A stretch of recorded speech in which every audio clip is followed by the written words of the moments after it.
Hi, this is Tim Royster with the Royster Hearth Group Compass. We just had our fall home seller class last week, so I'm going to do a recap of the top 3 questions that were on the mind of sellers as they consider selling this fall or winter.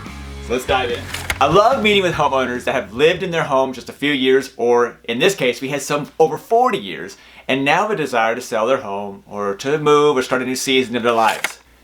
The top question was, when do I start? That's a great question, and it really comes down to creating an ideal timeline. Sure, you can start decluttering and getting your house ready, but you need to know when you want to sell your home. We suggest you start at least 2 to 4 months before selling your home. Within those few months, you should evaluate your finances and budget, as well as start interviewing agents. My mother took almost a year when they decided to retire to Florida, so there's no hard rule here. Just try to keep it as low stress as possible. You should consider answering questions such as, how much do I owe on my house? What are the estimated proceeds? Speaking of estimated proceeds, there are several title companies around Northern Virginia who can create estimated proceeds on their website. I'll post a few links in the comments below. Another important question to answer during those 2 to 4 months is, what's happening in the local real estate market that could affect my home sale strategy? This question should be able to be answered by a local real estate agent. What are you looking for in a real estate agent? Is it the one who sends a postcard every month, or one who has the best marketing, one who has the most experience, knows the data from your neighborhood, or current trends in your local subdivision? Or maybe you need someone who takes care of the entire process while you pack your bags and head to the sandy beaches. The second top question we received was, what do I need to update to sell my house? One of the homeowners in attendance said, Tim, I just saw my neighbor replace all the carpet to sell his house, and one day after closing, all that new carpet was on the curb. I'm sure this happens more often than people realize, but there's more strategy involved than just replacing carpet. The strategy is to appeal to as many buyers as possible in your price point for one or more potential buyers to make a decision faster, which could create a multiple offer situation. So the real question is, which improvements do I make that will get me the most exposure for the highest amount of buyers to help me net more money for my home?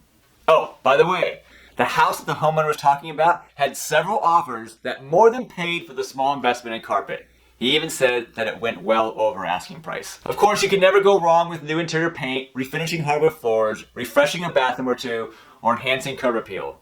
Also, when our team is out showing properties or hosting open houses, do you know which questions we receive most often? How old is the roof? And how old is the HVAC unit, the heating and air conditioning? Those are great replacements as well, and will definitely get buyers' attention when you're ready to put the house on the market. The third top question that we received was, what are my options to sell? You can sell your home yourself. We call it for sale by owner. This means you'll take care of everything from deciding which things to fix that will fetch the highest return on investment, hiring the right photographer, creating a marketing plan, posting the property on major housing portals, set up showings, respond to emails, calls, have all your required disclosures, review the contracts, call the lenders, make sure the contract is completely filled out, follow deadlines, negotiate inspection and appraisal items, all while trying to pack your bags to sandy beaches. A couple of years ago, I toured a property that an attorney was selling by himself. He was a really nice guy, but as I walked out of the house, he said 2 things to me. He says, Tim, thanks for the tip to buy seat covers before the open house, and, oh, by the way, I'm never doing this again. I'm hiring an expert. A second option is maybe you sell your property to a cash buyer as is.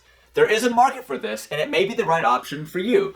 I would make sure you have done an analysis of all your options to see if this fits your timetable and if the proceeds of the sale are what you're expecting. Typically, these type of sales may sell a bit under the market value because you're not exposed to the entire market. Exposing your property to the entire market may net you more money just because the buyer pool is greater.